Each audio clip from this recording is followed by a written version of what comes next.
کچھ زمانے میں لوگ پیدا ہوئے ہیں فتنے کی شکل میں، اور اسے بھی انکار کر دیا کہ نہیں، شعبان کی 15ویں شب کی یہ بدعت ہے، رسم ہے، رواج ہے، جاگنا بدعت ہے، عبادت کرنا بدعت ہے۔ جس کو ایک حدیث نہیں آتی، جس نے ایک دن مدرسہ نہیں گیا، جس نے حدیث کے بارے میں کچھ اس کو علم نہیں، حدیث کیا ہوتی ہے، حدیث کس درجے کی ہے، حدیث کے کتنے مراتب ہے،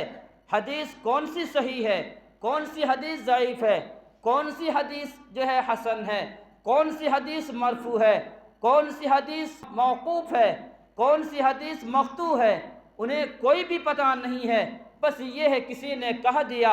کہ شعبان کی 15ویں شب کے بارے میں حدیث موضوع ہے، من گھڑت ہے، کوئی حدیث ودیث نہیں ہے۔ تو یاد رکھ لینا چاہیے کہ یہ ایسا نہیں ہے، اس کا انکار کی گنجائش نہیں ہو سکتی ہے۔ کشمکش میں نہ رہیں کہ جو کچھ عبادت آپ کرتے ہیں اسے بھی